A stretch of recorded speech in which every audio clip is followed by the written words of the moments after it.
I'm Tyler Souters in the Energy News Center. The World Bank has now approved a controversial $3.75 billion loan to South Africa. And this is controversial because that money would help build a new coal-fired power plant in that country.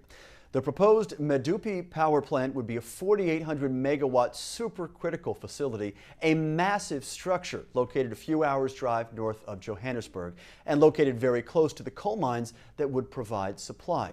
But the World Bank awarded the loan to state utility Eskom without the support of major shareholder countries, including the U.S., which abstained from the vote. Joining us now with some inside perspective on this is Maureen Cropper. She is the former lead economist for the World Bank, now a professor of economics at the University of Maryland. Maureen, thanks for joining us today. Thank you for inviting me. I know you have closely reviewed the vote that happened recently regarding the World Bank. What is the U.S. role here, and especially the significance of this large shareholder, the largest, abstaining from such a controversial vote? Well, it doesn't happen very often. Well, certainly it doesn't happen very often that the U.S. says no, and it doesn't happen very often that the U.S. actually abstains.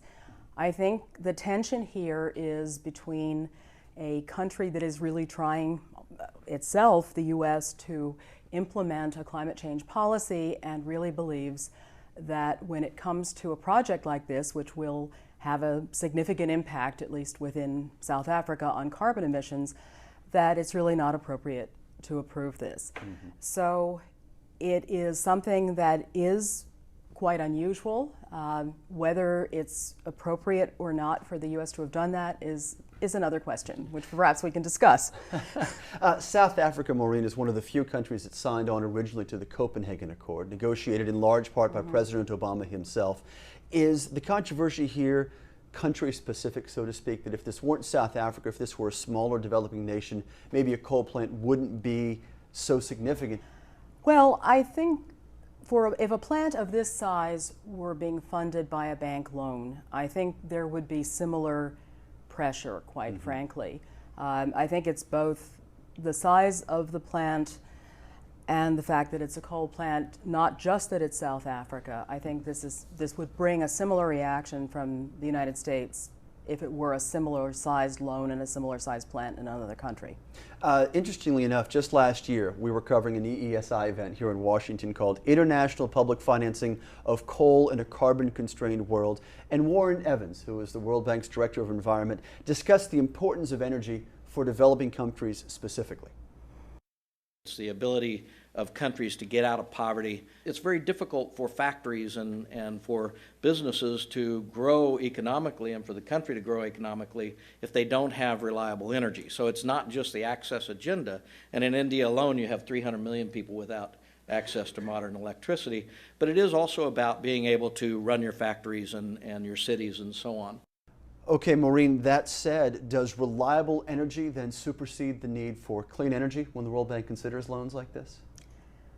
I wouldn't use the word supersede, but if you take the broader viewpoint here in terms of economic development for developing countries, India, China, Africa, the 1.6 billion people in the world who don't have access to energy are mostly in Africa, sub-Saharan Africa, and in Asia.